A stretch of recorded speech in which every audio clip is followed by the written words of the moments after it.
eza bien. Mais yo pe muto opesa. Nzambe ni nozo salela po opesa. Nzambe ni nozo salela. Obomba mina sima ya kopesa. C'est la keba. Mais kopesa legi malamu. Nous avons les infiltrés, balati kombo na Yesu kasi bazaya nzambe te. Lati kazaka ya Yesu. Bible kuta labaki nami kona suka. Bakozwa kutu kombo na ngai. Bakolobake pesa biso kombo na yo. Mais biso moko toko misombela bilamba na biso. Biso moko toko misaela makambo na biso. Mais kombo na yo ezalaka lokola couverture. Mais ce que je nabosa na te na mutu na Yesu alobi, un de ces 4 matins bakoya babi nkolo. Na kombo no to seksaka bakufi. Na kombo no to bikisaka batalo babi. Na tikalaka koyeba bino te. Yebisa bango baki makanda na nzambe. Mama tika pado. Tika wana. Poso okei, misabi balé comme d'habitude.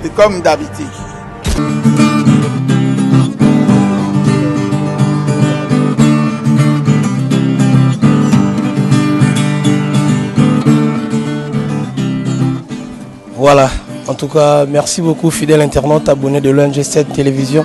L'honneur et le plaisir est pour moi de savoir que vous êtes tellement très nombreux en train de nous suivre et puis vous continuez toujours de vous abonner massivement dans l'ONG7 Télévision. Cela nous fait énormément plaisir. Je dis comme ça, un grand merci à Papa Janou Kachala, le coordinateur principal de l'ONG, et aussi un grand merci à toutes les personnes qui nous soutiennent. Pourquoi pas dire un grand merci à Dido Badila Mokonzi à London, et pourquoi pas dire aussi un grand merci à Kadet Tsundidi 21e siècle et aussi à Guillaume Tingani, les concurrents. Vous comprenez déjà de qui s'agit-il sur ces plateaux. C'est bel et bien Papa Bouloba, l'artiste et musicien, et puis en même temps l'évangéliste et le pasteur.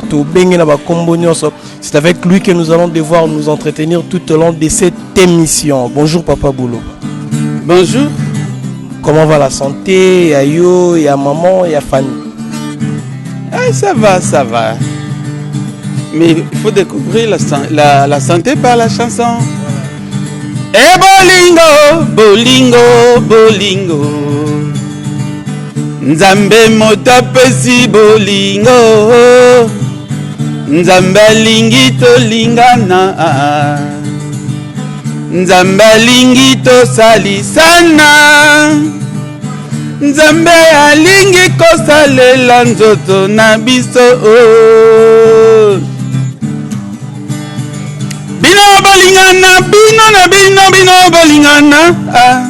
Boba mokili bayeba bozali bayekoli nangai. Bino balingana.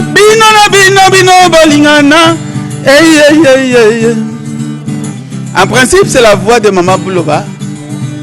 Vous l'entendrez plus tard, après quelques minutes. C'est notre façon de dire que nous sommes en bonne santé, que le Seigneur a veillé sur nous, quelle que soit cette tempête de Covid, quelle que soit cette tempête, le Seigneur nous a gardés. Et nous disons merci à notre bien-aimé qui, avec beaucoup d'amour, Papa Janou Kachala. Curieusement, Papa Janou Kachala, mon nom se trouve dans sa famille, mon prénom se trouve dans sa famille, et en principe, je voudrais qu'ils comprennent, c'est l'amour de Dieu. Car Dieu a tant aimé le monde qu'il a donné son Fils, et quiconque y croit en lui ne périra jamais. C'est l'amour de Dieu. Voilà, c'est l'amour de Dieu. Merci vraiment Papa Bouloba pour la disponibilité. Déjà, tu as déjà dans l'émission. Oui, d'accord. Mais j'ai l'impression que vous-même, vous n'avez pas la chaleur de l'émission. Non, j'ai la chaleur. En fait, Eza, on comprend déjà que Papa Bouloba a pour ça tout bandonga ne bandelia mais tout qui est tout côté na biso et qui est vraiment bien. Biso to bandate mais biso to viva car nous vivons dans la chaleur de l'évangile. Dans la chaleur de l'amour de faire du bien à son prochain. Il n'y a que deux lois. Aimez votre Dieu, tout votre cœur, toute votre âme, toute votre force. Aimez son prochain comme soi-même. C'est là où nous sommes, avec Papa Janou. Faire du bien aux autres. comme vous voudrez qu'on vous le fasse vous-même. Et voilà, on parle toujours au Salaba Malamu. Et Nzembo Outuemba, Nzembo vraiment édifié Batebele. Et Batu Barosela sous nini na musique ya Papa Bouloba parce que neti ba texte ya boye et ya rapenza sous souté. Ah, de toute façon, c'est la parole de Dieu qu'on a chanté. C'est un verset biblique. Qui demeure, qui était, qui sera tout le temps. Parce que tout passera. Donc, attendez-vous à ne vivre que la parole de Dieu. Chantez avec les bouloba. Voilà, chanter avec les bouloba. Mais tant que Mbappé quand Nzembo, parce que Nzembo n'est inspiré à certaines questions autour de apparemment, excusez-moi la terme, vous tombez souvent victime. Il y a battu, c'est parce que peut-être il y a solo et puis il y a chemin à solo comment parce que tant il y a un artiste et musicien au abandon il m'a pas bande qu'on a besoin de Kofi Olomide comme les son à Bossanité Jordan Kousa a yembangope na Nzembo na bango. Oui, nous sommes un livre, non? Les gens lisent dans notre vie et ils peuvent nous exploiter comme cela. Vous avez compris quand même. C'est dans ce sens-là. Voilà, en tout cas, on nous signale déjà que maman, elle est déjà derrière la caméra. Dans quelques minutes, elle va faire son entrée dans ces plateaux. En tout cas, vous avez nos calmes, papa boulot babango, tous en abango, tous là vraiment en abango. Et papa, s'il faut au PCBiso analyse na yo ou soit si tu peux analyser par rapport à la musique. La musique chrétienne ou musique religieuse. S'il faut faire cette analyse-là, où est-ce qu'il y a une musique quoi? Non, on doit aider la société. Hein? La musique chrétienne, c'est-à-dire l'évangile chanté, doit continuer à donner ses fruits. Et si vous vivez l'évangile chanté, vous serez bénis. Et si vous ne la vivez pas, et ça va vous compliquer. Ça va vous compliquer vous-même. Donc, tant mieux profiter quand j'ai dit que nous sommes un livre sur lequel beaucoup de gens lisent. Comme quelqu'un que tu as cité. Il a lu sur les bouloba. Il a pris le verset. Profitez. Profitez. Parce qu'il y a certains musiciens... Après, c'est la liberté. Il y a tout ce qui est polémique. Mais il y a évangile. Soukali évangile et bomakabololo ya makamabe. Soukali évangile et bomakabololo ya makamabe. Est-ce que la génération oyalelo, il y a certains musiciens oyopé nenge bino boza ba livre, ba icône par rapport na bango. Est-ce que ba yaka pe ko luka bino pour na bo aider bango na oyetali ba texte na bango pour na oyetali musique. Bayaka. Ah, bah, parce que nganzela te ya kotanga ba kombo batu na ba émission. Donc quelque part batu bayaka na bango. Donc comme itungisa te batu bayaka na bango. Batanga ba kombo batu te. Bayaka. Est-ce que papa nandenga bien kaka pour peut-être tout sunga bandeko ba otala biso baye ba pe que baton bayaka. Yo ba pesi liberté te otanga ba kombo. Mais ngai na rotanga na ngakombo soki ya yaka yebisinga yaka tozozonga sima tanga tozotanga batu tozozonga sima il faut que ne liboso eza nini na kasi ndeko jano musala za kosala ezosenga batu batia maboko batu batala liboso pona kosungana litombete eza te papa kotanga batu mikotanga misala ou ezali kopesa esengo na pesa ndakisa lelo tozana mutu azangaki mutu akosalisa ye aye pa ya couple buloba babokoli ye lelo tozana mutu na botele biso koko natanga makambo ya kitoko to natala makambo eleki mais kosalisa eza facilité mais eza malamu eza domaine où ezali primordial kosalisana kosungana kolimbisana po pelo mingi peut disparaître kolimbisana Polémique, et ça la bonne et disparaître. Tam ça tozanamo. Tam ça l'évangile yango. Papa, apparemment, bah tu belé. Bah c'est pelera na yo. Mais est-ce qu'autant on vient d'appeler côté à pe bango, mais sous na ba mité mon ba papa au point ni bo benga ga yo té apparemment ma mboté on dirait qu'il n'a direct vraiment. Ce qui olingi kobikisa mutu na pota koloba te ke non alcool oyo ekoswa ye na kotia te soko tie te o babysit batu bandima te teya sango malamu po suka sango malamu ekobikisa batu ebele baki bakulu na bakoma ba Kristo batu ebele bazalaki na misala malamu te bakoma basali na Nzambe ni soki toteyi te batu bakobika ndenge. Voilà, il s'agit bien des Papa Bouloba. En tout cas, maintenant nous allons faire appel à notre maman pour qu'elle puisse venir déjà. Papa Bouloba, maman. Mais monsieur Zayangaï. Et monsieur Zayanga, papa. Comment il pressé? C'est pas forcément pressé, mais c'est secondaire aux Anabino. Et Zali Lipamboli, Kotambola, Nasimaba, Yabatu Oyo, Baza Mokanda. Okoye bakosala émission na elengi chouchou yaka na otikelo kiti mobali malamu atikela mwasi na kiti. Et voici mon cœur, mon amour.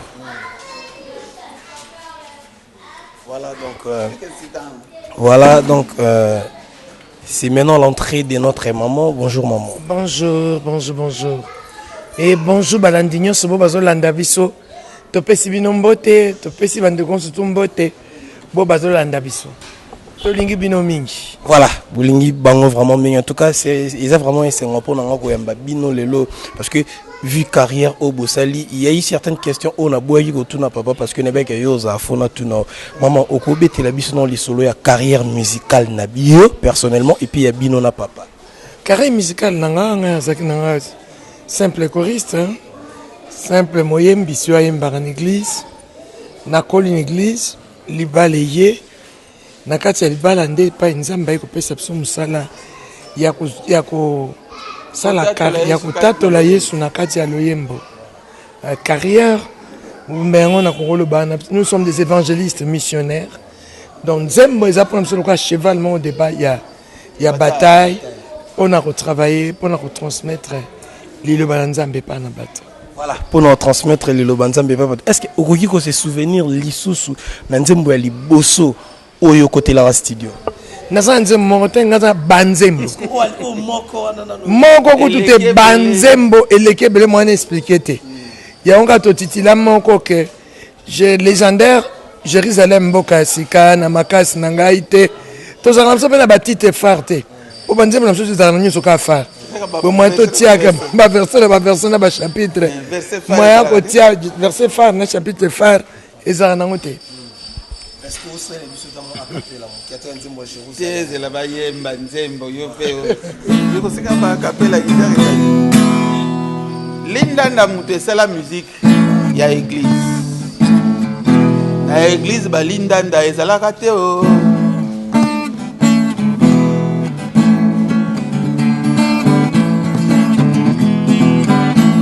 Jérusalem mboka ya sika Jérusalem mboka ya sika etongami pona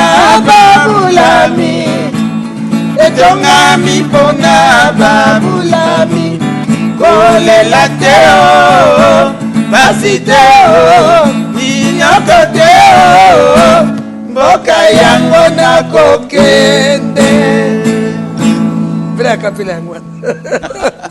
Voilà, en tout cas, nous sommes vraiment bénis de vous avoir sur cette émission et puis sur ces plateaux. En tout cas, question moi pour tout na papa. Koyoka banzembo na bino. C'est-à-dire que ezote ya makambo o eza na Bible. C'est différemment de voir avec certains musiciens d'aujourd'hui ou peut-être baote ya bisote makambo yako bongo la mutema. Quand vous restez à la maison, vous suivez certaines chansons na TV et ça la rabino ndeni. Mais bon, il peut nous bino pe bolo baka. C'est que ça vous fait. Comme ça, on va vous aider. Vous ne voulez pas. Yo yebisa na biso bino génération na bino. Tant boka banze mwana bino mo bokansa nini. Bongo na sima na opeso conseil. Yo pesa nu ya conseil. Non mais papa émission yo quand même na respect ngam tout nos ba question. Les produits oyo yo ozali koluka ezo senga opposer réflexion na yo liboso. Sikoyo otanga buku eza biso. Ce qui lelo bato balingi kotanga Bible te. Tolo bandenge nini. Maman lo ba bien. Tout na maman. Maman kotalara bana na yo parce que bango nyonso baza bana o babimie pa na yo. Bana ba jeune babimi wana. Comment est-ce que tu vois leur musique ya basi? Au moins la musique na bango. Ça nango bien. Mais sur le plan thématique, et ça m'a casté. Et ça, on a deux choses, on a appelé ça un conseil. Restez toujours au pied du pasteur. Prenez le temps de prière personnelle et méditez aussi beaucoup la parole de Dieu. Chantez la parole de Dieu. Le bato bazo yemba ba passe na bango na bango soki a bembu ki a zongi carrière wana makamana passe ici. Mais quand vous chantez la Bible ne change pas. La Bible est le même. Hein, depuis vraiment Bandakala. Bible zaka yango. Mais tant mutu yemo kazo yemba Bible, molimo sont à faire explication, molimo sont à kutia mafuta likolo ya loyembo wana. Souci na c'est dire que comme babengami que ba musicien chrétien ba marcher dans l'intégrité, batanga biblique, baza na ba pasteur, ba ko encadrer bango jusqu'à la fin. Est-ce que ce qui peut sali appelle na yo maman ou encadrer bango? Est-ce que on ndima bango facilement? Et pourquoi pas? Pourquoi pas? Omoni oya yebi. Ce qui assez conseil yo ko senga ba boya te faut ba orienter yo parce que nous servons un seul maître. Ton seul la maître moko. Oye ko luka toli oye ko luka mayede to pesa yo to boya ngopani. C'est pour l'avancement du royaume. To ko boya jamais. Voilà. Et encore une autre question à papa. Papa, en étant pasteur, en étant artiste et musicien, chantre de l'Éternel, certains comportements plutôt, il y a bande konabiso, au basala, musala musique, au bino bodosal et puis au bate et l'arabiso évangile. Apparemment, comportement là bango, ils ont la vraiment neti ya ba en nzambete. Pourquoi ils ont la bongo?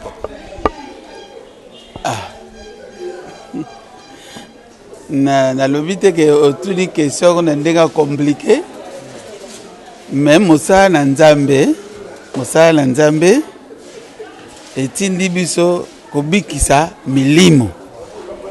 Soki osali yango malamu komona bato babongoli mitema. Mais soko osali yango na ndenge ya mosuni bato bakobongola motema te.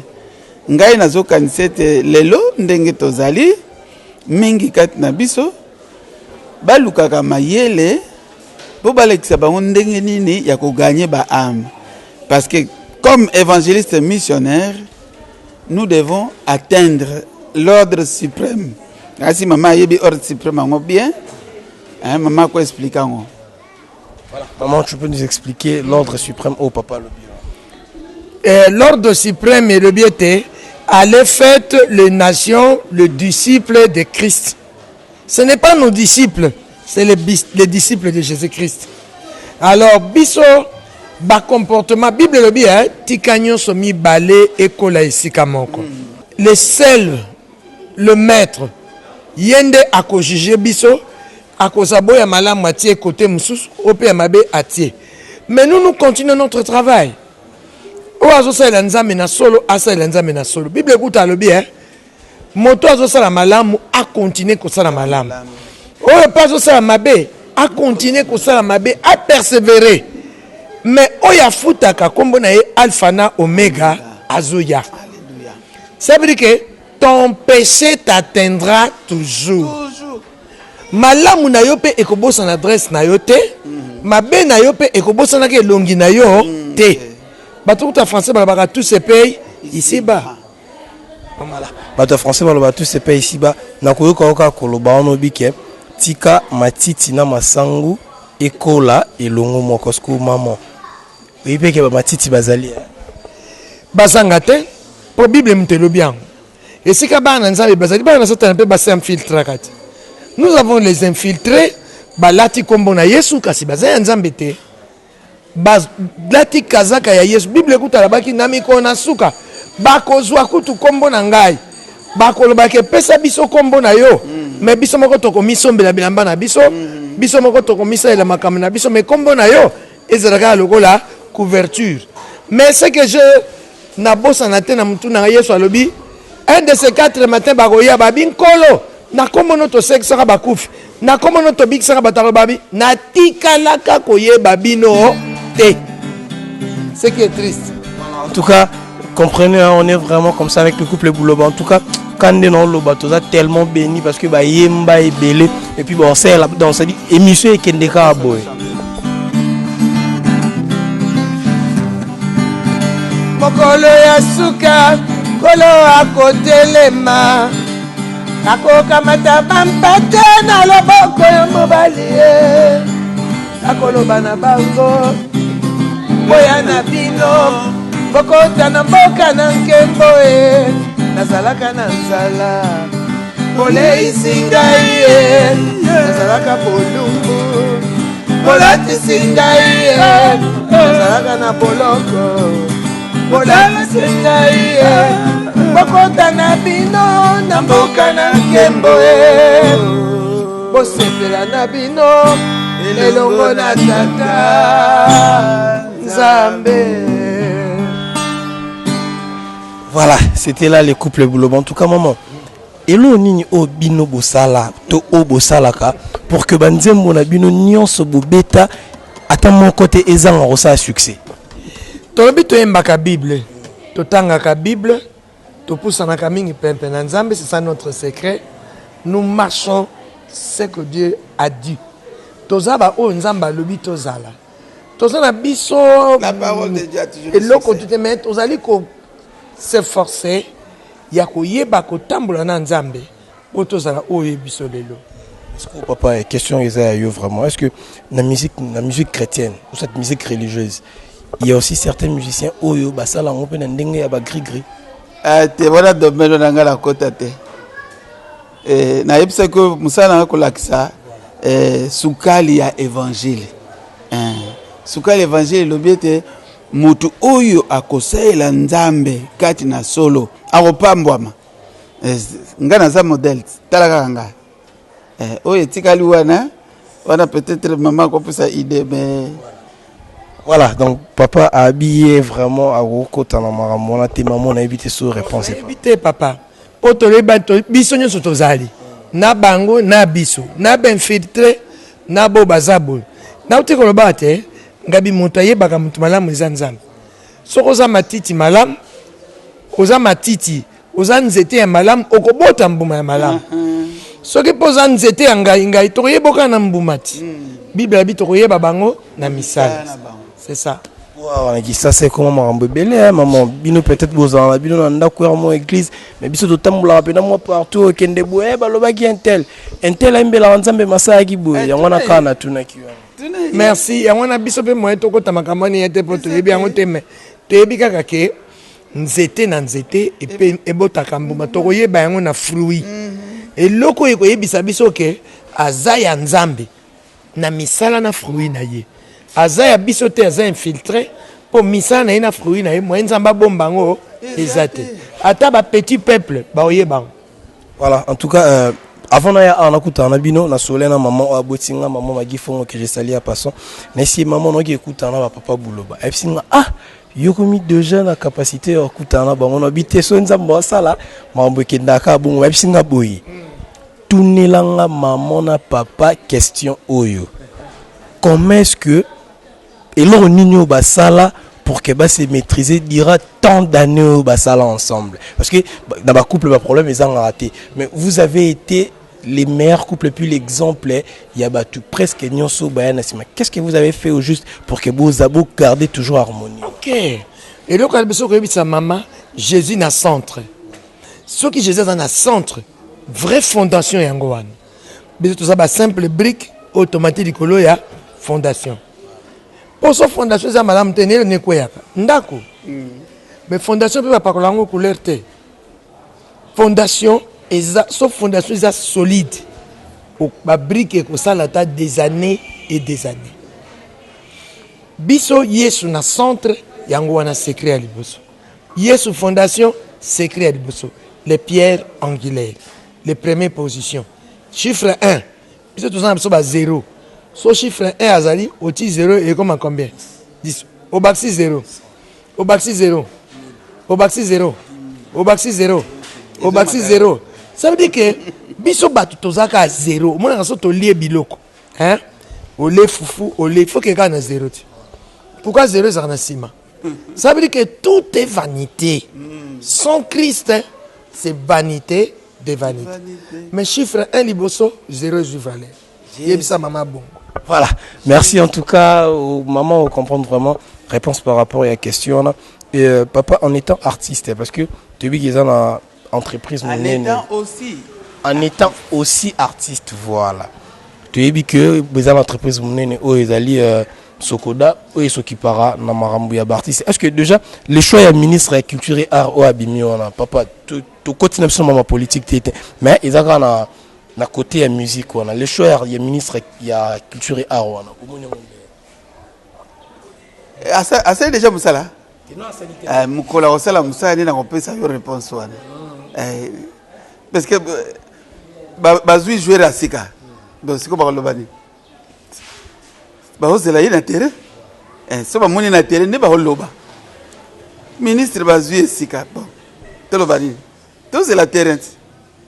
Bino pe bozana banzembo tellement ébélé récemment tout la bino na Sokoda bokenda ki wana c'est comme si bino ne bo aussi sambonga Sokoda na nyonso papa ah c'est aussi c'est encore tout bien mais nazo biso nazo bien on a kombo na Yesu l'artiste africain ne mange que de la poussière ce n'est pas encore hein mpe na lobi na batu ebele na mokili oyo koliaka motoki ya baninga te eluka so ngisa Afrique na sima na lobi Afrique motoki ya baninga koliaka yango te donc so ça peut na Sokoda comprendre na lobi koliaka motoki ya baninga te et même son ngambo et msape ba no ngambo papa oui que artiste wana aza bien et nani ministre ba pesibiso et ça quoi tatati maman so bali mbane bo bengena papa toujours bon papa pa ya makam toujours malam ya on tose là on t'a maboko polele a c'est que ça peut biso ba artiste to se capé autant toujours na mami so c'est que ça biso ko se karibo so so ka longoli biso piraterie a longoli biso banjonjinga mikemike zo betana ka boyo beti bo ba beti corner côté boye ma play ya ngwana nde a c'est que ça ba artiste congolais asa tata to yambie na baboko polele asa maman. Voilà. Les lobao donc la tête, on appelle toujours le père. Maman c'est qui sakabana, tata pas c'est qui sakabana. To yambiye donc maman. En tout cas, mité même ces apolélé, ah c'est qui sabana. Et surtout maman. Ouais, yebi passe ya moi na 9 mois de transition. Yepenande. Ah tes maman, to les lieux forts, tu que to seka. Papa m'avait dit qu'il n'est pas libre, l'évangile ne lui permet pas, il y a ça polémique. Et puis, nous ne sommes pas dans la polémique, mais apparemment, et le bélier papa, nous dans la question, moi, il y a polémique. Alors, tu peux te solo tout à l'heure, ce qui pèse à Sokoda, Moutoli, Mbongo, tu es bien, parce que biso tout peut te dire que PDG à Sokoda, et ça, mon tel, tout bon, biga, jamais.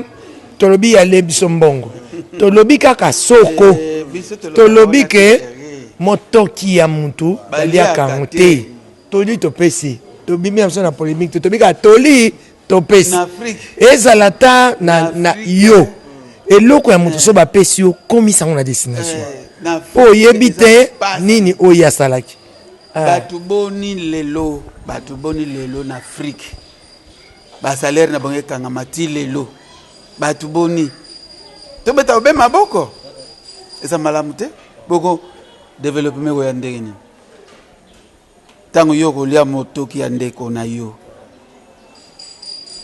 moto ako bele mongo comicité c'est dans tous les domaines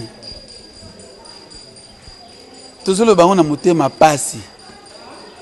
Bon, Moussa, naïbi que tant qu'on se la wana, on s'appelle la question le Papa Buloba. Dieu pas comme le makambo. Bolingo elinga ka makambo wana te. C'est qui sera bateau. Nous avons beaucoup de gens qui sont opprimés. Des enfants qui sont abandonnés. Il y a un moment papa Janon Azu Mokumba Munene. Tout ça lisanaka. Oh, Bouli sera petite. Bouli sera peuple. C'est ça la vie de la foi. L'église, le Seigneur a voulu de l'église pour malamu ezalaka. Malamu liko na malamu. Peut-être mbala simana ko fungola dossier à sika. Dossier c'est que nini. Eza bien. Mais yo peut me opé ça. Nzambe ni nozo saela pour opé saka. Nzambe ni nozo salela. Obo mimi na simana ko pesa. C'est la keba. Mais ko pesa legi malamu. En tout cas, nous sommes vraiment bénis, je ne cesserai jamais de le dire, nous sommes vraiment bénis de recevoir sur cette émission le couple Bouloba. Maman, est-ce que vous avez des bonnes relations avec tous les artistes et musiciens, avec Pasteur Yamboka Oyo? Daniel Alongaki, Poazalaki na likamana mutute, Nanzambe te. Bouloba zan likamana mutute, Nanzambe te. Tous na ba relation nyonso na bango malamu. Bato nyonso tous na bango na problème te. Et puis ba religion. Oui, abengi biso toya. Abengi pe biso te tolingi ekaka. Azande kona biso. Voilà. OK, lola moko. Jérusalem moko. Donc l'union fait la force. Nous combattons les diables et pas nos frères. Voilà. Nous combattons les diables et non nos frères et non les hommes. Siko maman, par rapport à Yamarambo, Oezako s'est passé. C'est vrai que nous ne sommes pas là pour Kobeta la lisso, mais tellement que Bino peut boza parmi. Parce que ce Tobeta lisso, la musique chrétienne ou religieuse, tout à Bino directement après les autres. Maman, ban Nzambe, libota Nzambe, surtout Biso, tant Bino wana musique, Nazaki peut écouter. Toi, ce qu'on a Nzala Royo, Kabino, il y a un nouveau format. N'habitez à Cantozela et l'eau, attendez mon Marocain. Et ça, Nzela. Oui, c'est là, maman, oui, c'est un goût, et bima. Mais ma décision est l'ambama. Kalaté 2021. Oui, comme ma décision.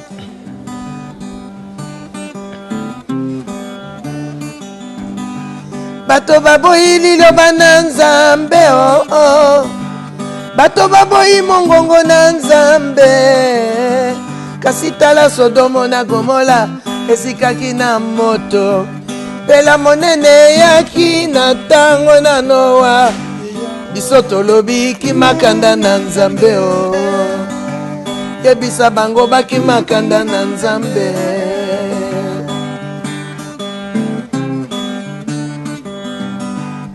Nana yebaki corona ekoya na mbula oyo. Nana yebaki corona ekosilisa bato ebele. Talekangi mokili mobimba Nzambe atipose. Biso tolobi okimakanda na Nzambe o. Yebisa bango bakimakanda na Nzambe. Ah mama tika pado. Tika wana. Poso okei mi balé comme d'habitude. Misapimi balé sur l'accident. Piraterie. Mais bamaloba oyo yango nazotuna ba mona ka ke nazobandela lo mo or que bamaloba ngoyo yango nemte ezotuni sanga ngotro na lobi nanya ibeki ke tokos comme na ba masque montote mais Nzamba talisi biso ke il est souverain bat na Nzambe na bango wapi Nzamba alongi corona azate batutu Nzamba bina ochana no pause mwana na kati ya palais pour au confinement batamae ou batami corona combolitere ba dossier tikalami na banini ba projet tikali banzamba mike mwana tout la mwisi yaza ça parce que les souverains aniati point ça veut dire que kolobete to yebisa bato ba ki makanda ya Nzambe nzambe soki alobi ke afula mopepe pour na 5 continents afina yango na liboko boye abi 5 continents naza koekrase yo aoluka tracteur te afulaka mopepe talaka mopepe kaya mokia niati pause abi na otia pause na 5 continents biso tu na kati ya palais police alobi soko olati te on va t'arrêter tu vas payer l'amende luka corona na miso tomona ete mais nzambe apesi alobi circuler mais poto longa ndenge seki na kati ya Israël nzambe abwaki atiki donc le serpent venimeux et soit bateau mais tango bateau baleleli nzambe alobi na Moïse créer le serpent de rein. Mais le serpent de rein c'est Jésus-Christ. Ce que tu as mis sur le colo ya ngomba to kanisi encore la croix, le lieu de la condamnation de l'ennemi. 17 ans. To kanisi croix alors couronné kokota ya mo na sia mabili. Toki makanda na nzambe. Toki makanda na nzambe na nzela nani? Ya Yesu. Yanga tozo lamba bandeko. Ki makanda na nzambe. Okoko sala tout, okoko tout à tolo. Obi que Dieu n'existe pas. Mais talaka point ya mukia niati na ndan. Na bo babaki babi qu'on doit changer la Bible au Bible oumela. On n'en disconvient pas. Mais n'attend on nzamba niati point. Nana changer. Moi tout la ici. Maman, tant biso ba chrétien, to vendre rapena bonne miopé en état chrétien, tant on vendre que yo kabamaloba moya bongo ba tukoloba que il faut te changer de Bible, c'est parce que Bible ou melaki. Les ciels et la terre passeront, mais sauf la parole de Dieu. Passera pas. Oh putain, au botamité tout ça koyemba. Non, non, non, jamais ne passera. La parole de Dieu jamais ne passera. Toi et moi, c'est nous qui passerons. Nous passerons. C'est la parole de Dieu qui régnera jamais. Tala nzambe akela mukilo na diloba. Aloba ki moi so bota na passe. Ko bana na tombi suku tozate hein. Eva bota na passe. Moi si nyon so bota na passe. Ezata nyama. Bona na ko longwa diloba ona. Et okoma calendrier. Nzamba la bike outa na mabele ko zonga na mabele lukela na motako longwa diloba ona. So mona c'est des choses que to kita to mata. Quand les hommes aloba ya biso ba. Mutu alobaki ete mutu na oya alobaki non to changer Bible. Et akimaki kiti na yake akipe na mboka na bango. Mutu wana. Na le rappose ko akimi kiti na. En tout cas, cette émission a plein d'émotions. En tout cas, nous avons battu sur le Kenya, mais bon supporter biso avec maman et papa, ils aura vraiment kabou. Mais papa, s'il y a un petit conseil au ça. Les artistes et musiciens en général, les artistes et musiciens en général. Bon, nga pesa na pesa conseil na ba artiste te. Na lakisaka batu ndenge ni akosayela nzambe. Zela na tuno yo pe question moko simple. Ndenge nini Carlito alongwe na ngambo yo ake na ngambo musu akomi pasteur Carlito. Quel genre ya nzembo est convaincant qui est. Hein? Quel genre ya nzembo est convaincant qui est pour atika ngambo yo ake na ngambo mususu. Et là ils ont la richesse ils ont la qualité. Mais mutu pe na maele akoyi kotala à comprendre que non makambo na moni eza conseil pe mobimba. Nzambe azwaki de baba mais de baba a changé ki pe kan. Alongwe koto aki koto de baba komotea. Ayuka nzembo. Et ça qui est très important à koyeba. Par exemple apôtre de baba. Maman mais quand on m'aime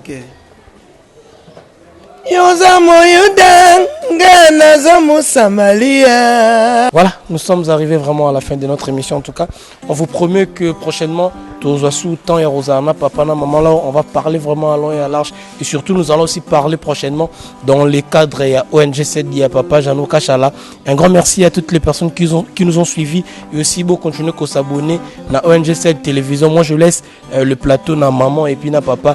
Bah, c'est Sabi Sougara. Ciao. Wow.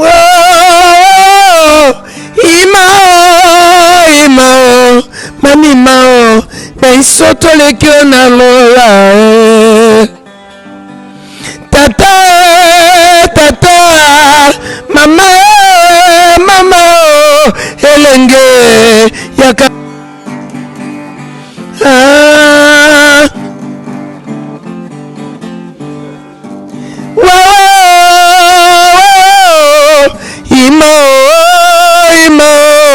manimo daisoto le kanalo